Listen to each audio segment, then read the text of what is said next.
이번 총선에서는 대통령부터 집권 여당 그리고 중립을 지켜야 될 언론들까지 협잡을 해서 가짜뉴스를 유포하는가 하면 국가 권력을 이용해서 불법 선거운동을 자행하고 있습니다. 이렇게 해가지고 공정한 선거가 되겠습니까? 3.15 부정선거와 다를 게 뭡니까? 지금까지는 인내해 왔지만 앞으로는 가짜뉴스를 퍼뜨리거나 또는 가짜뉴스에 의존해서 선거 질서를 어지럽히는 여당, 정부, 대통령까지도 모두 법적 조치를 해서 언젠가는 반드시 책임을 지게 하겠습니다. 민주주의의 가장 기본은 우리가 모두 합의한 법과 질서를 모두가 지키는 것입니다. 누군가가 약속된 질서를 어겨서 부당한 이익을 얻는다면 그것은 민주국가가 아닙니다.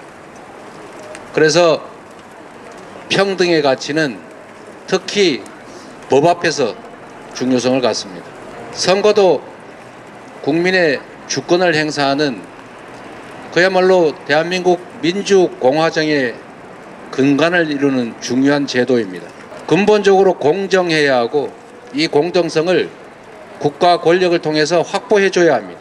그래서 대통령을 포함한 공무원들은 정치적 중립을 지켜야 하고 선거에서 부당한 영향을 주어서는 안 됩니다. 그런데 지금 이번 총선에서는 대통령부터 집권 여당 그리고 중립을 지켜야 될 언론들까지 일부 협잡을 해서 가짜뉴스를 유포하는가 하면 국가 권력을 이용해서 불법 선거운동을 자행하고 있습니다. 이렇게 해가지고 공정한 선거가 되겠습니까? 3.15 부정선거와 다를 게 뭡니까? 이런 식으로 국민의 주권 의지를 왜곡해서 권력을 연장하고 권력을 확대한들 그 소수는 이기겠지만 이 나라 대한민국 헌정 질서에 얼마나 큰 해악을 끼치는 것이겠습니까? 대통령이 선거에 영향을 미치지 않도록 평소에 하던 일도 자중해야 하거늘 평소에 하지 않듯 온갖 간담회 명목으로 여기저기 다니면서 사실상 공약이나 다름없는 정책 발표를 하고 있습니다. 그 내용도 보면 무려 8,900조 원에 이르는 허무맹랑한 예산이 투입되는 약속들입니다. 과연 이 선거가 끝난 후에 그 약속을 지키겠습니까? 저는 그리고 우리 민주당은 이것이 정치 중립 의무를 위반하고 선거에 부당한 영향을 끼쳐서는 안 된다는 공직선거법을 위반하는 관권 선거 행위라고 확신합니다. 정부는 그리고 국정을 책임지고 있는 여당은 선거제도의 공정한 운영을 위해서 스스로 나서서 가짜뉴스, 국민을 현혹하는, 민심을 왜곡하는 허위 정보 유출에 대해서, 유통에 대해서 자제하고 제지해야 할 것임에도 불구하고 아예 대놓고 가짜뉴스를 마구 퍼뜨리고 있습니다. 여당 비대위원장부터 당직자 그리고 부하 내동하는 일부 악의적 언론들이 협잡을 해서 대놓고 가짜뉴스를 뿌리지 않습니까? 전남, 순천, 광양, 구례 일대 순천 을 지역의 공천을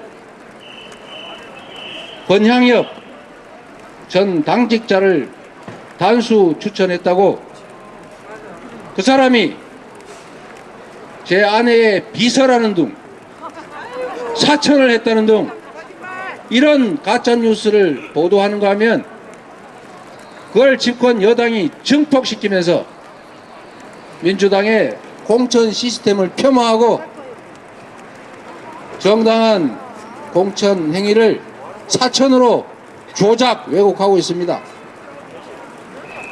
나라를 국정을 책임지고 있는 집권 여당 이래서야 되겠습니까? 정론 직필하지는 못할 망정 이렇게 가짜 왜곡 조작 뉴스 뿌리면서 선거에 개입하는 정도를 넘어서서 아예 집권 여당의 기관지 노릇해서야 되겠습니까? 참으로 기가 막힐 일입니다. 그 단수 처첩받은 권향엽 후보는 민주당에 근 30년 근무한 당직자입니다. 그리고 문재인 정부의 대통령실에 근무했던 비서관이기도 합니다. 그런데 어떻게 대선에 후보로 선정된 저 이재명의 아내와 아무런 사적 인연도 없는데 비서라고 아예 따옴표까지 쳐가지고 보도하고 이걸 근거로 사천이라고 공격할 수가 있습니까? 제 아내는 그 사람과 아무런 개인적 인연이 없습니다. 대통령 민주당 후보의 아내였을 뿐이고 권향엽 후보는 민주당의 당직자 출신으로서 대통령 후보 배우자실 여러 명의 부실장 중에 한 명이었을 뿐입니다. 그게 어떻게 개인의 비서로 전락할 수가 있습니까? 그걸 근거로 어떻게 사천을 했다고 주장할 수가 있습니까? 앞으로 지금까지는 인내해 왔지만 이 사안을 포함해서 앞으로는 가짜 뉴스를 퍼뜨리거나 또는 가짜 뉴스에 의존해서 선거 질서를 어지럽히는 여당 그리고 정부 그리고 대통령까지도 모두 법적 조치를 해서 언젠가는 반드시 책임을 지게 하겠습니다. 우리 국민 여러분께서도 이 사실에 대해서 함께 분노해 주십시오. 모두가 이 사실들을 숨기고 가려서 듣지 못하고 보지 못하게 할지라도 여기 계신 우리 시민 여러분, 이 현장을 보고 계신 유튜버 시청자 여러분, 절대로 잊지 말고 속지 말고 대한민국의 주권을 민주주의를 지켜주십시오. 가짜뉴스에 속지 말아 주십시오. 민주당의 이 정당한 투명한 공정한 공천에 대해서 왜곡되고 조작되고 허구의 정보들이 마구 넘쳐날지라도 그 속에서 진실을 꼭 가려봐 주시기 바랍니다. 이 정권이 국민의 귀를 막고 국민의 입을 막는 그야말로 입틀막 정권이라 할지라도 우리는 열려있는 다른 귀로 듣고 틀어막히지 않은 다른 시간 내에 말하고 가리지 않은 그런 공간에서 진실을 직시하면서 반드시 이 정권의 이 무도한 행위에 대해서 엄정하게 책임을 물읍시다, 여러분.